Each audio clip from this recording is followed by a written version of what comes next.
Assalamualaikum warahmatullahi wabarakatuh. Salam budaya, salam rahayu, salam waras. Sedulurku sekalian, selamat bertemu kembali dengan saya Kang Jenggu di channel Tonatan TV. Kali ini kita akan menyajikan kembali tentang kematian misterius dari dua tokoh Sufi Agung Tanah Jawa, yakni panjenenganipun Ki Ageng Pengging dan Syekh Lemah Abang. Nah, bagaimana kisah dan ceritanya? Tetapi sebelumnya sedulurku sekalian, saya ingatkan bagi panjenengan yang baru menemukan channel Tonatan TV, silahkan tombol subscribe. Dan bagi yang sudah subscribe, jangan lupa untuk memberikan like, memberikan komentar, dan juga membagikan video ini ke akun media sosial yang panjenengan punyai.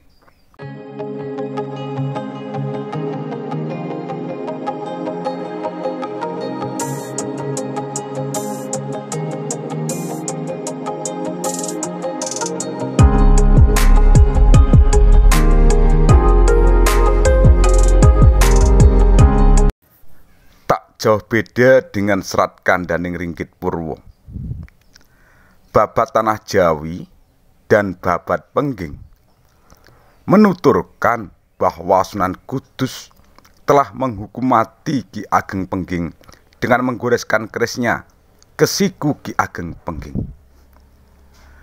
Padahal menurut aturan yang berlaku dewasa itu, setiap penumpasan terhadap pemberontak harus dibuktikan dengan membawa kepala pemimpin pemberontak ke hadapan raja.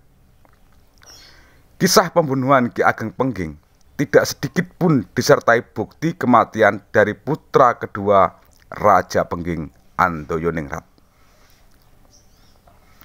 Dalam Babat Demak juga menuturkan bagaimana guru Ki Ageng Pengging, yaitu Syekh Siti Jenar atau Syekh Lemah Abang, dijatuhi hukuman mati oleh para wali di Masjid Agung Demak.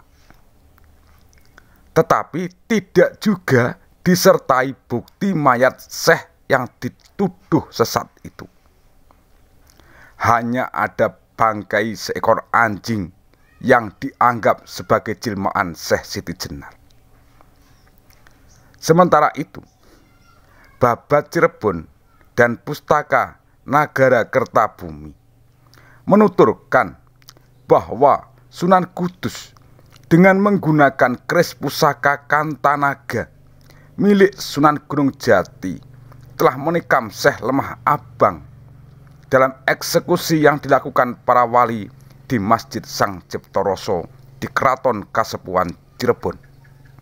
Anehnya, dalam historiografi Cirebon itu, mayat Syekh Lemah Abang juga tidak ada, melainkan diganti dengan bangkai seekor anjing.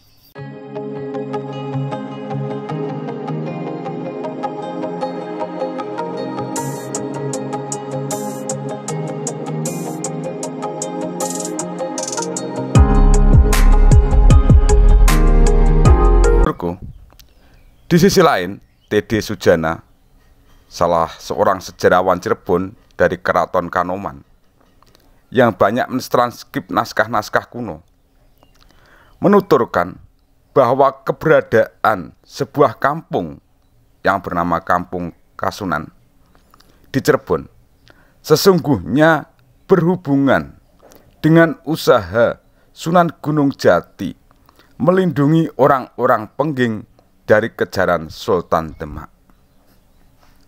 Tampaknya, untuk meluruskan kebenaran sejarah yang melibatkan Sunan Kudus dalam usaha menghancurkan kekuatan Pengging yang dianggap makar dan menumpas ajaran Syekh Siti Jenar yang dinilai sesat, perlu dilakukan kajian ulang yang lebih objektif atas naskah-naskah historiografi yang ada dan dengan pendekatan sejarah yang lebih ilmiah.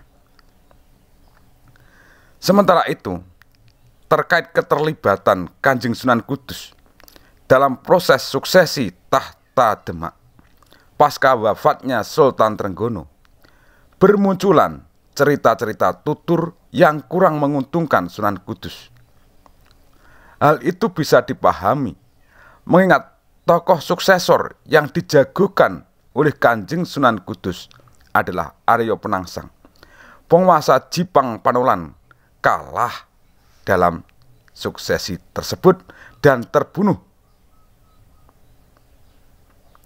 Sebagian peneliti menyatakan bahwa karena alasan tidak lagi diberi kepercayaan oleh Sultan Trenggono, karena ketidakjelasan kasus penumpasan Ki Ageng Pengging dan Syekh Siti Jenar, Raden Djafar Sotik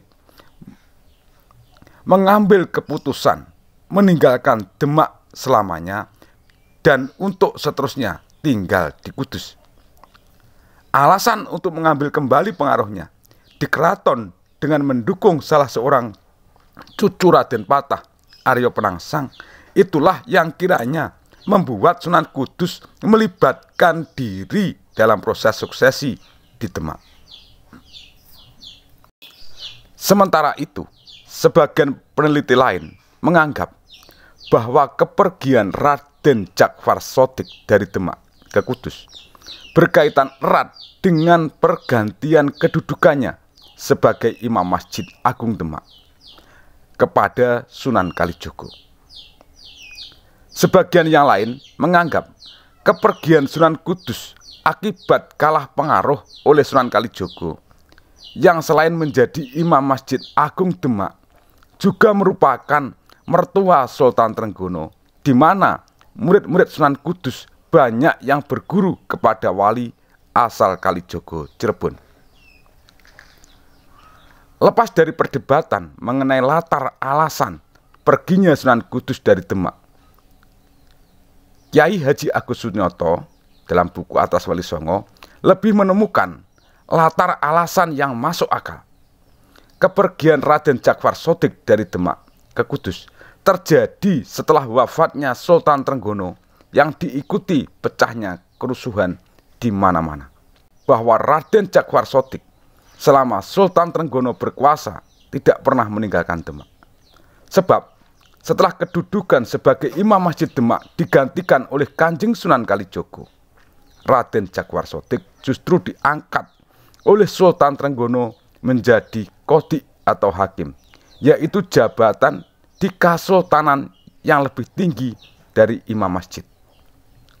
Itu sebabnya saat Sultan Trenggono wafat dan Demak jatuh dalam kekacauan, Raden Djafar Sotik yang masih menjabat Qodhi atau hakim pindah ke Kudus.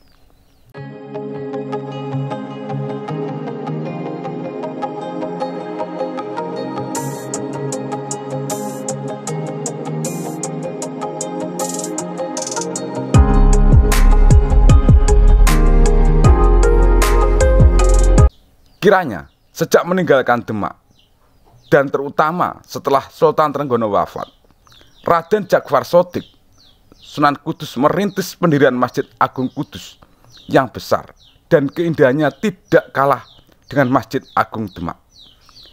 Sebuah inskripsi berbahasa Arab yang terdapat di atas mihrab Masjid Agung Kudus menyebutkan bahwa masjid kuno itu didirikan oleh Raden Djafar Sotik yang menjadi hakim negara pada tahun 956 Hijriah, yang jika dikonversi ke tahun Masehi sama dengan 1549 Masehi. Sedangkan inskripsi yang terdapat di atas mihrab Masjid Agung Kudus yang didirikan oleh Djafar Sotik yang dibaca oleh M. Dia Sahab dan dikutip Solikin Salam dalam inskripsi di Masjid Kudus, artinya dengan nama Allah yang Maha Pengasih dan Maha Penyayang telah mendirikan Masjid Al-Aqsa dan negeri Kudus ini, Khalifah zaman ini, ulama dari keturunan Muhammad untuk membeli kemuliaan surga yang kekal, untuk mendekati Tuhan di negeri Kudus, membina Masjid Al-Manar yang dinamakan Al-Aqsa Khalifatullah di bumi ini, yang agung dan mujtahid, Tuhan yang arif, kamil, fadil, al-makhus atau khusus, biinayati dengan pemeliharaan Al-Qadi Hakim Ja'far Shadiq pada tahun 956 Hijriah Nabi Muhammad Sallallahu Alaihi Wasallam. Pada tahun 956 Hijrah Nabi Muhammad Sallallahu Alaihi Wasallam, gelar Sunan Kudus sendiri tampaknya disandang Raden Ja'far Shadiq setelah ia tinggal menetap di Kudus. Kiranya setelah tinggal di Kudus dan mendirikan Masjid Agung Kudus, gerakan dakwah yang dilakukan Raden Ja'far Shadiq semakin intensif di tengah masyarakat karena tidak lagi disibukkan dengan urusan pemerintahan. Bahkan munculnya berbagai cerita legenda yang dihubungkan dengan kekeramatan Sunan Kudus berlangsung sewaktu putra Sunan Ngudung ini tinggal di Kudus pada usia lanjut sampai akhir hayatnya.